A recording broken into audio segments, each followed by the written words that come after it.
যুবক ভাইরা, আমার মুরব্বী বাবারা, আমার পর্দার আড়ালের মা বোনেরা, আল্লাহ পাক রব্বুল আলামিন বড় দয়ার বড় মায়ার। আল্লাহ পাক রব্বুল আলামিন বড় দয়ার বড় মায়ার। তোমাকে আমাকে দুনিয়ায় পাঠাইছেন, বড় দয়া মায়া করে দুনিয়ায় পাঠাইছেন। তবে মানুষ দুনিয়ায় এমনি এমনি পাঠায় নাই, তোমাকে আমাকে আল্লাহর ইবাদত করার জন্য পাঠাইছেন। আল্লাহ পাক রব্বুল আলামিন তোমাকে আমাকে দুনিয়ার বুকে কিছু সময় দান করছেন, কিছু সময় দিছেন। এই সময়টার বড় দাম। এই সময়টা মণি মুক্তার চেয়েও দামি। এই সময়টা দুনিয়ার যত কাজ কর্ম যা কিছু আছে সব চাইতে সময়ের মূল্য বেশি। এই জন্যে আল্লামা কুতুবউদ্দিন বখতিয়ার কাকি রহমাতুল্লাহি আলাইহি ইন্তেকালের আগে ওসিয়াত করছিলেন, খাদেমকে ডেকে বলে, খাদেম, পরকালের পাড়ি জমানো শুরু করছি, সময় কিন্তু বেশি বাকি নাই। তবে তোমাকে দুটো ওসিয়াত করে যাই, যথাযথ পালন করবা। এক নাম্বার ওসিয়াত, আমি ইন্তেকাল হওয়ার পরে, আমার মৃত্যুর পরে আমাকে দাফন করাইয়া জানাজা নামাজ পড়াইয়া তাড়াতাড়ি কবর দেওয়ার ব্যবস্থা করবা। কারণ আল্লাহর রাসূলের নিয়ম হইল মাইয়ত তাড়াতাড়ি কবর দেওয়ার জন্য তাড়াতাড়ি কবর দিতে হয়। আল্লাহর রাসূলের নিয়ম এটা। ও খাদেম, আমাকে তাড়াতাড়ি কবর দেওয়ার ব্যবস্থা করবা। দুই নাম্বার ওসিয়াত, আমার জানাজা নামাজ যেন যে কেউ আলেম না পড়ায়। কারণ আমি যখন মৃত্যুবরণ করব, আমি যখন ইন্তেকাল করব, ভারতবর্ষের হাজারো আলেম আমার জানাজা পড়ার জন্য আসবে, আমার জানাজা পড়ানোর জন্য আসবে। খবরদার, যে কোনো আলেম যেন আমার জানাজা না পড়ায়, যে কোনো আলেম যেন আমার জানাজা না পড়ায়।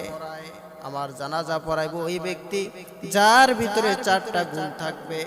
আমার জানাজা পড়াইব ওই ব্যক্তি যার ভিতরে 4টা গুণ থাকবে। তার ভিতরে একটা গুণ, যার ভিতরে একটা গুণ থাকবে, জীবনে আসরের আগে 4 রাকাত সুন্নত আছে। এই 4 রাকাত সুন্নত যার জীবনে ছোটে নাই, ওই ব্যক্তি আমার জানাজা পড়াইবে। তবে যে কোনো আলেম যেন আমার জানাজা না পড়ায়। এবার খাদেমকে ওসিয়াত করার পরে কিছুদিন পর আল্লামা কুতুবউদ্দিন বখতিয়ার কাকি রহমাতুল্লাহি আলাইহি ইন্তেকাল হয়ে গেলেন, দুনিয়ার মায়া ত্যাগ করলেন। আল্লামা কুতুবউদ্দিন বখতিয়ার কাকি রহমাতুল্লাহি আলাইহির ওসিয়াত মতো যখন জানাজা নামাজ পড়াবার জন্য নিলেন, জানাজা নামাজ পড়াবার জন্য যখন নিলেন, হাজার হাজার আলেম ওলামা ময়দানে হাজির হয়ে গেছেন আল্লামা কুতুবউদ্দিন বখতিয়ার কাকি রহমাতুল্লাহি আলাইহির জানাজা নামাজের জন্য। ওই কুতুবউদ্দিনের জানাজা পড়ার জন্য আলেমরা হাজির হয়ে গেছেন। খাদেম লাশের কিনারা যায় ডাক দিয়া বলে, কে আছো? কুতুবউদ্দিনের জানাজা পড়াইবা। তবে কুতুবউদ্দিনের জানাজা যে কোনো আলেম পড়াইতে পারবে না। কুতুবউদ্দিনের জানাজা পড়াইবে ওই আলেম যার ভিতরে 4টা গুণ থাকবে। কুতুবউদ্দিনের ওসিয়াত মতে কোনো আলেম পাওয়া যায় না। সব ময়দানটা চুপ হয়ে গেছে, সব ময়দান ঠান্ডা হয়ে গেছে, কোনো আওয়াজ নাই। কে সে আলেম যার ভিতরে 4 গুণওয়ালা? 4 গুণ কার ভিতরে আছে? কোনো আলেম খুঁজে পাওয়া যায় না। ওই কুতুবউদ্দিন বখতিয়ার কাকি রহমাতুল্লাহি আলাইহির পাশে দাঁড়াইয়া খাদেম যখন চিৎকার দিছেন, কে আছো 4 গুণওয়ালা, আসো কুতুবউদ্দিনের জানাজা পড়াবার জন্য। ময়দানটা পুরো চুপ ঠান্ডা হয়ে গেছে। এমন অবস্থায় পিছন থেকে এক লোক, পিছন থেকে একজন ডাক দিয়া বলে, রাস্তাটা খুলিয়া দাও। আমাকে একটু জায়গা দাও। রুমালটা মুখের উপরে দিয়া সোজা ময়দানের মাঝখান দিয়া রওনা দিলেন। কুতুবউদ্দিনের পাশে যাইয়া কুতুবউদ্দিনের মুখের সামনে যাইয়া বলতেছে, কুতুবউদ্দিন কি করলি? আমার এই 4টা গুণ একমাত্র আমি জানি আর আমার আল্লাহ জানে।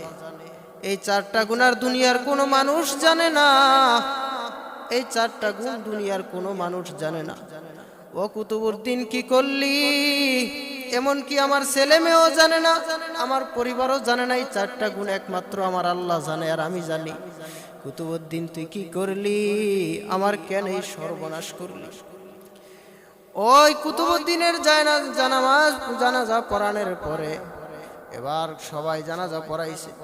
তার ভিতরে 1 নাম্বার গুণ হলো জীবনে আসরের আগে 4 রাকাত সুন্নত নামাজ আছে, যা পড়লে সওয়াব, না পড়লে গুনাহ নাই, জীবনে যার ছোটে নাই। এটা হলো তার 1 নাম্বার গুণ। এই ছিল তার 1 নাম্বার গুণ, জীবনে ছোটে নাই। এক দুনপুন মানুষ আমাগো হইলে 1 সপ্তাহ চলে, 2 সপ্তাহ চলে, আর থাকে না। সে কেমন লোক? সে কে যার জীবনে আসরের আগে 4 রাকাত সুন্নত নামাজ ছোটে নাই। এইটা হলো তার 1 নাম্বার গুণ।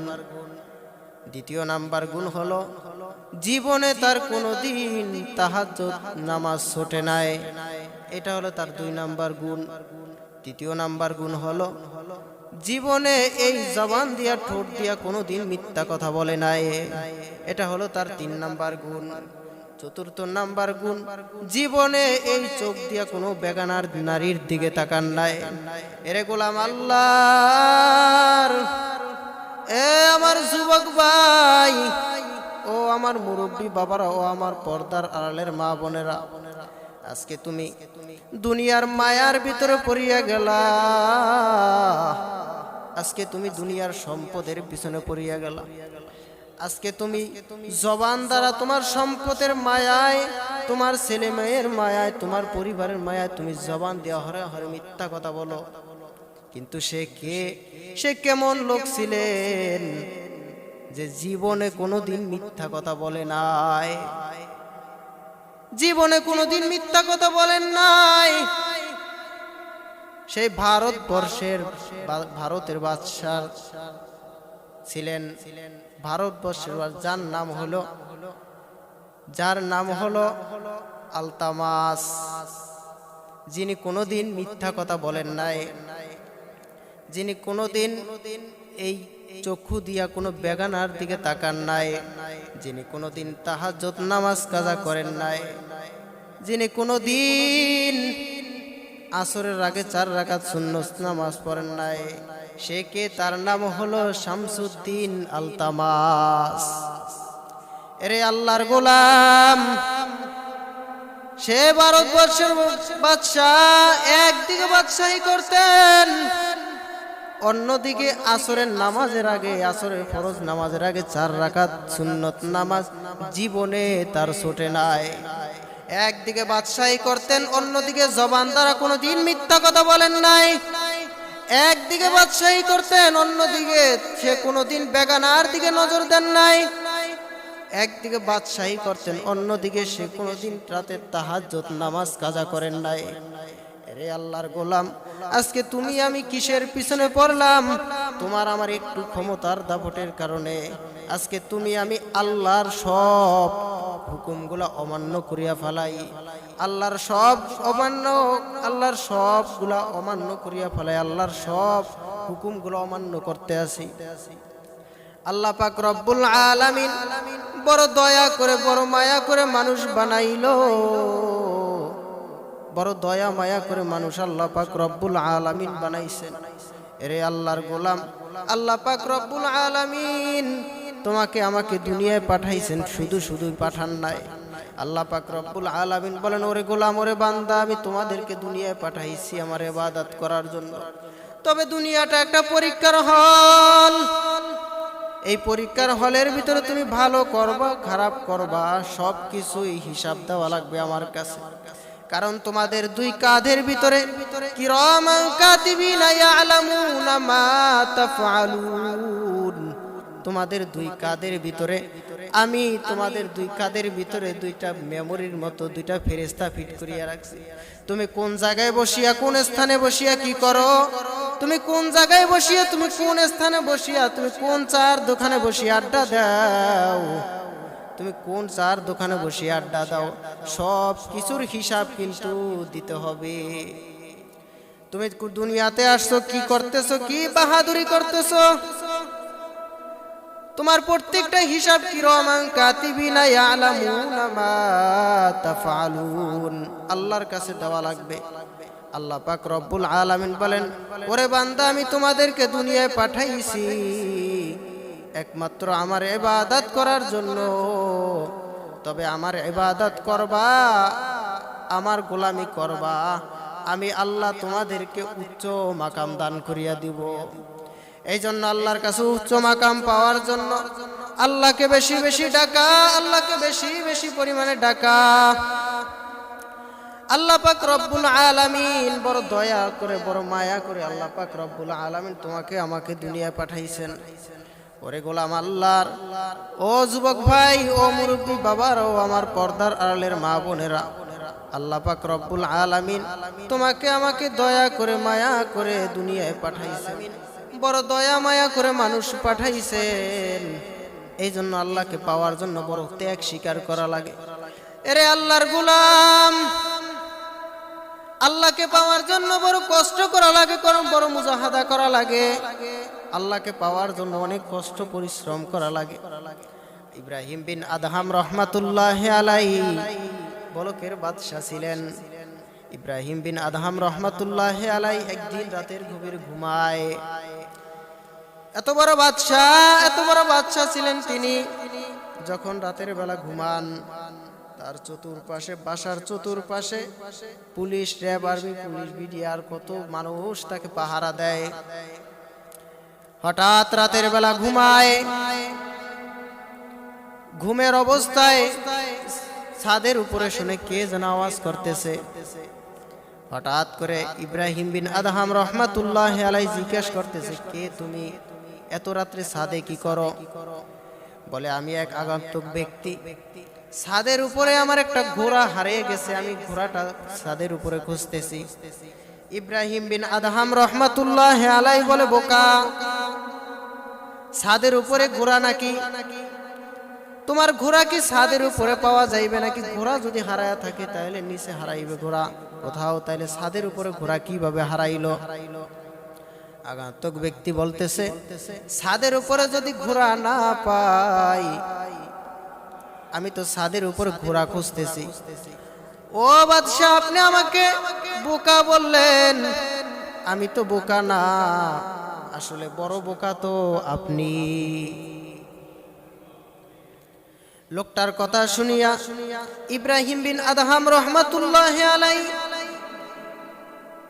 এমনিই তো শরীর কাটা, যে ছাদের উপরে ঘোড়া খোঁজে, আরো কাটা গায়ে লবণের ছিটা, আমি নাকি বোকা, আমারে বোকা বলছে। বলে, আমি ছাদের উপরে যদি ঘোড়া না পাই, তাইলে আপনি বাদশা রাজপ্রাসাদে ঘুমাইয়া শুইয়া কিভাবে আল্লাহকে পাইবেন? ইব্রাহিম বিন আদহাম রহমাতুল্লাহ আলাইহি চিন্তায় পড়িয়া গেল, কে সেই ব্যক্তি? লোকদেরকে ডেকে বলে, দেখো ছাদে কেউ কে আছে কিনা? বলে, ছাদে তো কেউ নাই। বলে, কে সে এই আওয়াজ দিল? কে সে? কে কোথায় গেল? কে সে? এর অবস্থায় কোনো চিন্তা করতেছে, নাই, কেউ ছাদে নাই। চিন্তা করতে করতে জ্ঞানী মানুষ, খুব জ্ঞানী মানুষ, জ্ঞানী মানুষ তো অল্প চিন্তায় অনেক কিছু আসিয়া যায়। এবার যখন চিন্তা শুরু করছে, চিন্তা করতে করতে করতে করতে সুবহে সাদেক হয়ে গেছে, পূর্ব আকাশে সূর্য উদিত হয়ে গেছে। যখন পূর্ব আকাশে সূর্য উদিত হইল, তখন ইব্রাহিম বিন আদহাম রহমাতুল্লাহ আলাইহি চিন্তা করছে যে এই যে সূর্যটা উঠতেছে এই সূর্যটার মালিক কে?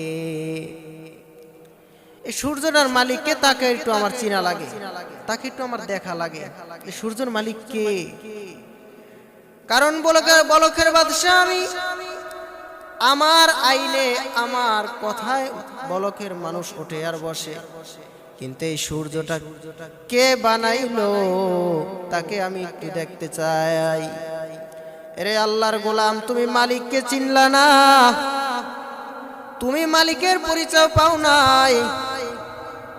এই যে তোমাকে আমাকে যে একটা বিবেক আল্লাহ পাক রব্বুল আলামিন দান করছে বোঝার জন্য, এই যে বোঝার জন্য এই বিবেকটা কোনো গরু ছাগলের দেয় নাই।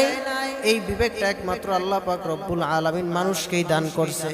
বলে মানুষ শ্রেষ্ঠ জাতি, আল্লাহ পাক রব্বুল আলামিন এই বিবেকটা, এই বোঝার জিনিসটা একমাত্র মানুষকে দান করছেন।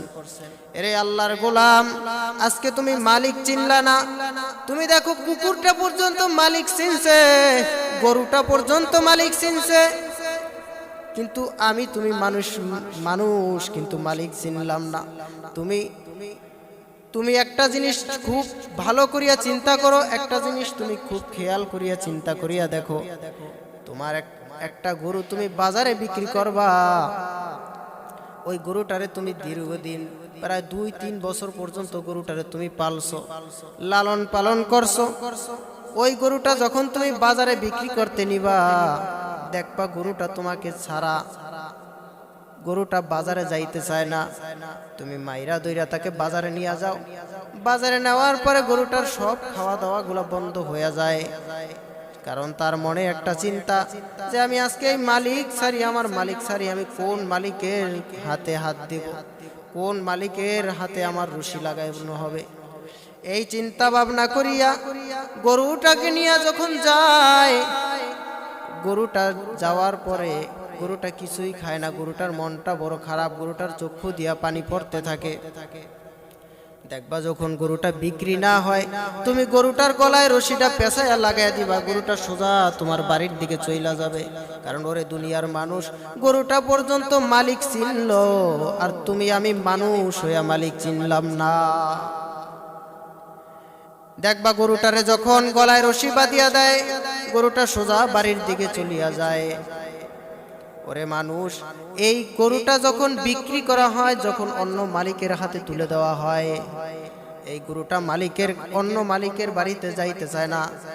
গরুটারে পিটে মাইরা তারপরে বাড়িতে নেয়, নেওয়ার পরে লম্বা একটা রশি দিয়া গরুটারে জমিনের ভিতরে বাইধা দেয়। ও গরু ঘাস খা। না রে বাবা, গরুতে তো ঘাস খায় না। 1 সপ্তাহ পর্যন্ত গরু কান্না করে, আর ঘাস আর মুখে দেয় না। কারণ কি বাবা জানো? কারণ এই গরুটা মালিকের কাছে ছিল, ওই মালিকের জন্য তার একটা মায়া বাড়ছে, মোহাব্বত বাড়ছে, ভালোবাসা বাড়ছে। এই মায়া মোহাব্বত ভালোবাসার কারণে আজকে গরুটাই পর্যন্ত মালিক চিনলো। কিন্তু ওরে মানুষ, তুমি আমি এত নিমখারাম হইয়া গেলাম, মালিক চিনলাম না। যে তোমাকে সব কিছু খাওয়ায়, যে তোমাকে সব কিছু দেয়, যে তোমাকে লালন পালন করে, ওই মালিককে কেন চিনলা না? ওই মালিকের পরিচয় তুমি কেন পাইলা না রে বাবা? আল্লাহ পাক রব্বুল আলামিন তোমাকে আমাকে পাঠাইছেন। আল্লাহ পাক রব্বুল আলামিন বলেন, ওরে গোলাম, আমার পরিচয় নাও, আমার পরিচয় নিবা কিভাবে, আমাকে কিভাবে পাইবা? কারণ ওই যে আমাকে পাইবা, ওই পাওয়ার বুঝটা একমাত্র আমি তোমাদেরকেই দিছি। না বাবা, না রে গোলাম, আমি দুনিয়ার কোনো হিংস্র প্রাণীরে দেই নাই। একমাত্র মানুষই বুঝবে যে আল্লাহকে পাওয়ার জন্য কি প্রয়োজন। আল্লাহ পাক রব্বুল আলামিন বলেন, আমি মানুষ বানাইছি, মানুষই বুঝিয়া নিবে যে আল্লাহকে, আমার প্রভুকে একমাত্র মানুষই বুঝিয়া নিবে। আল্লাহ পাক রব্বুল আলামিন বলেন, আমি মানুষ যে দুনিয়ায় পাঠাইছি, তবে আমার কাছে আমি তাদের 4টা জিনিস রাখিয়া দিলাম। হায়াত মউত রাখিয়া দিলাম, রিজিক দৌলত রাখিয়া দিলাম। এই কটার ভিতরে সবচাইতে বড় একটা জিনিস হলো হেদায়াত। হেদায়াত একমাত্র আল্লাহর হাতে। না রে বাবা, দুনিয়ার কোনো মানুষের কাছে না, কোনো পীরের কাছে না, কোনো ইমাম সাহেবের কাছে না, একমাত্র আল্লাহর কাছে। আল্লাহ পাক রব্বুল আলামিন বলেন, ওরে গোলাম, ওরে বান্দা, আমার কাছে হেদায়াত চাও, আমি আল্লাহ তোমাকে হেদায়াত দিয়া দিব। আল্লাহ তো বড় দয়ার, বড় মায়ার। আল্লাহ বলেন, আমার কাছে হেদায়াত চাও, চাইতে দেরি, আমি আল্লাহ হেদায়াত দিতে 1 সেকেন্ডও দেরি করি না। তবে চাওয়ার মতো চাইতে পারি না। চাওয়ার জায়গায় একটা জিনিসের খুব প্রয়োজন, চাওয়ার জায়গায় একটা জিনিসের খুব দরকার, সেই জিনিসটা হলো চোখের পানি। চোখের পানির বড় দাম, চোখের পানির বড় দাম। এই চোখের পানি ফালাইয়া আল্লাহর কাছে তুমি চাইতে থাকবা, আল্লাহর কাছে তুমি চাইতে থাকবা। আল্লাহর কাছে চাইতে চাইতে চাইতে চাইতে এক সময় দেখবা আল্লাহর সাথে তোমার সাথে মুলাকাত, সম্পর্ক। ওই ইব্রাহিম বিন আদহাম রহমাতুল্লাহি আলাইহি যখন মালিকের পরিচয় পাওয়ার জন্য বাহির হইলেন, সবাইকে ডাক দিয়া বলতেছে, আমি গেলাম, তোমরা আমাকে বাদশা হিসাবে মান্য দাও, তবে তোমরা এই রাজপ্রাসাদ তোমরাই চালাইবা, আমি ইব্রাহিম আরেকজনের খোঁজে যাইতেছি, আমি ইব্রাহিম আমার মালিকের খোঁজে যাইতেছি। যাইতে যাইতে জঙ্গলের ভিতর দিয়ে যাইতে যাইতে দেখে এক বৃদ্ধ বুজুর্গ মানুষ বসিয়া আছে। এক বুজুর্গ মানুষ যখন জঙ্গলের ভিতরে বসিয়া আছে, তখন বলতেছেন, ও আল্লাহর ওলি, আপনার কাছে আসছিলাম, আপনি কি আমাকে একটা কথার জবাব দিবেন? বলে, কি কথা বলো? বলে, আমি আর জানতে চাই, কারণ এই কথার জবাবটা একমাত্র আপনিই দিতে পারবেন।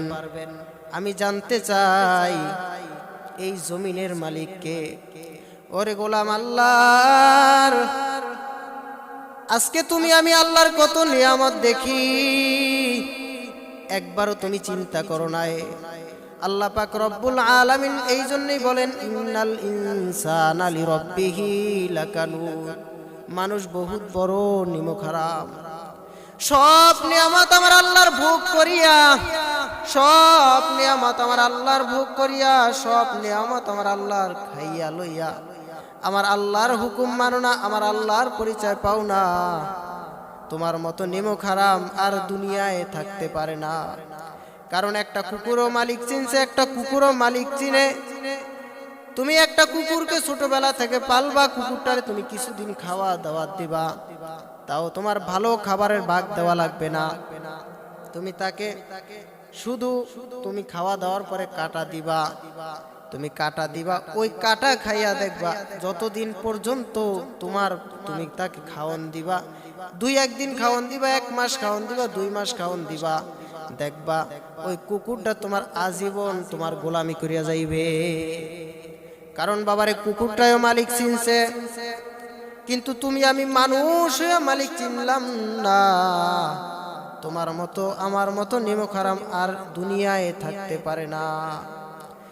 এই জন্য আমি আমার যুবক ভাইদেরকে বলবো, মুরব্বী বাবাদেরকে বলবো, পর্দার আড়ালের মা বোনদেরকে বলবো, আল্লাহ পাক রব্বুল আলামিন তোমাকে আমাকে দুনিয়ায় পাঠাইছে যা কিছু করার জন্য।